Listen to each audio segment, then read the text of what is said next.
Good morning, it is the 23rd of May and you've joined us on a day where we will be making the pull-out bed. It's a bit funny this one because this is not a typical T5 layout. 90% of the ones you see have the rock and roll bed, which obviously we're not having. All the furniture and units down this side, which is opposite to what we've done. So we're going against the grain. A little bit, but we're thinking this is going to work for us. But we're going to just build and see what happens as we go, really. So this is the 3 stages of the bed that we want. You've got it hinged, open, fully closed up like a bench seat, and then pulled out. I think we've got a good idea of where to start. One thing we've had to consider today more so is the height of the wheel arch, and that's going to be the height of it, just so it clears it. Yeah. Because you want as much headroom as possible. So. Let's start then. So we're going to make our first cut. We have measured out 180 centimeters on this piece of wood. We're going to have to make a few of these, and the excess here should be more than enough for the height and width of the bed, hopefully. We might need a few more bits of wood later on, but we'll cross that bridge when we get to it. But yeah, this is the first cut of the bed, so wish us luck.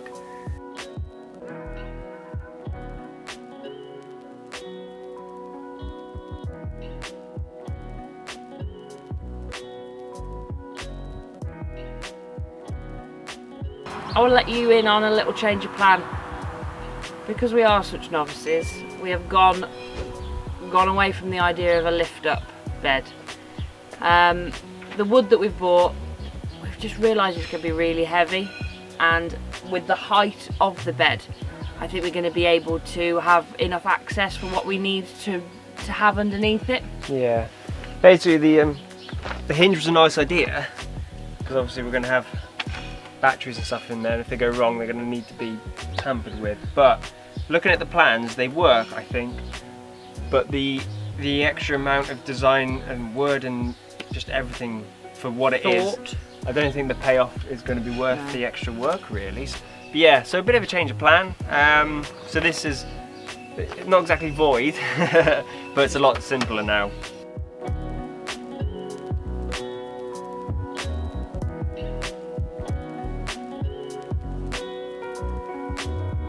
Happy with it so far? Yeah, wood glue and screws for extra stability.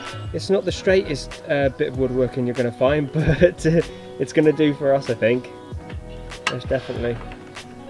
So yeah, we're going to crack on now and hopefully have the next piece done a little bit quicker, but all is well. Voila, this is it. Give it a twirl. Ooh. Boom.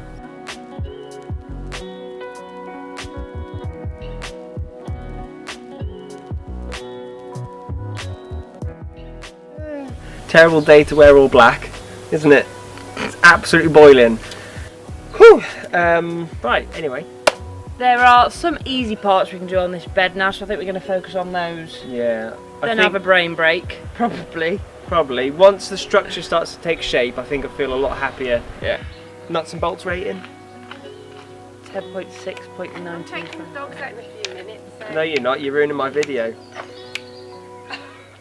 Well done. Don't be I'm joking, we finished.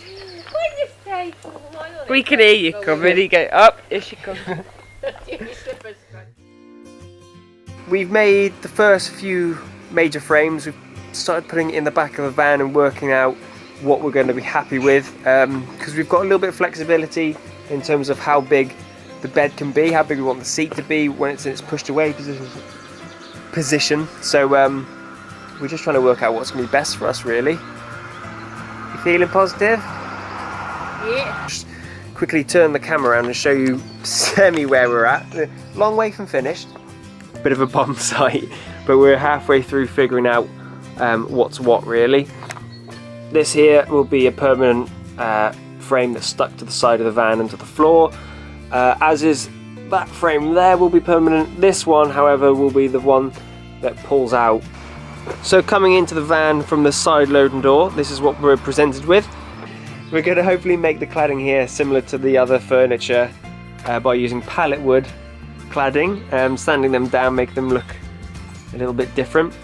We need to cut all the slats down to do 2 different sizes, but we're figuring that out at the moment. How are you feeling, champ? I'm feeling like we can accomplish anything when we put our minds to it. We've just had a brief break and now I think we're going to start screwing things in place, aren't we? And getting more of a substantial framework going on. I'm going to start from the back, working our way forwards. I think we know what we're doing, don't we? I say so. Double check before you cut. Measure twice, cut once. That's it. But in our case, we'll probably have to measure 1,000 times and recut, buy some new wood, spend all the money, have a breakdown. It was going so well. It is still going well. But this is where we are at the moment. Look how comfy that bed looks. Give us a few minutes and we'll probably be mostly finished by tomorrow, I think. Yeah. 2 days. Now that there's no hinge mechanism, it's a 2-day job. Yeah. And maybe clad it and replug all the battery bits in. Yeah, but then we've got a solid. Yeah, then we can get rid of the futon. Oh yeah, the futon hasn't worked out the way we wanted really. No. It's been alright though, for a temporary measure, but this is going to be permanent, substantial and hopefully comfortable. Anyway, we're going to crack on now. Come on!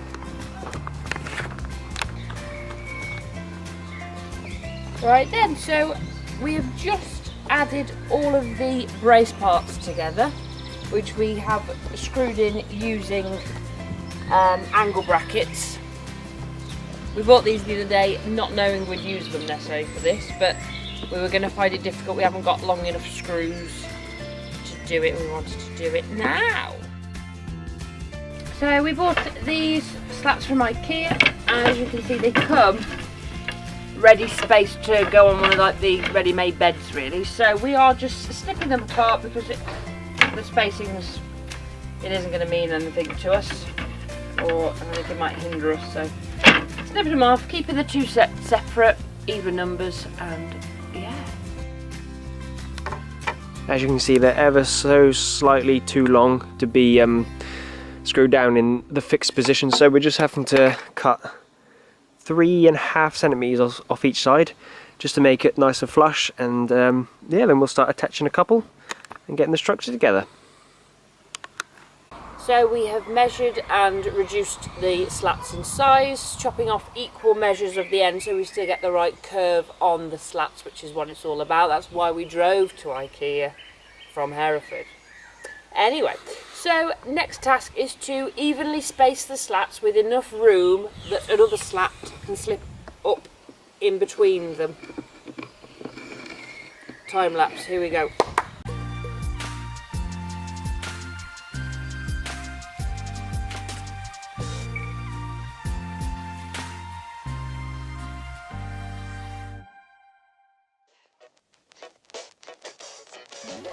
So that's the end of day 1 of the bed build. We've done quite well, as you can see behind us.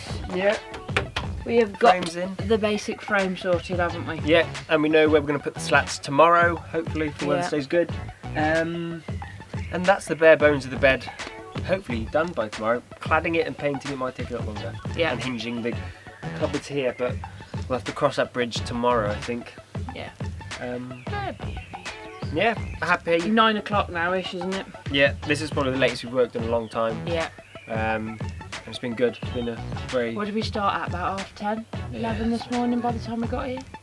So yeah, good day. We're happy with the progress, and even though the plans have changed, we're not that fussed. It works far better as long as we fit the battery in before we put all the slats on. We've got a lot of permanent storage here now, and we haven't sacrificed that much space.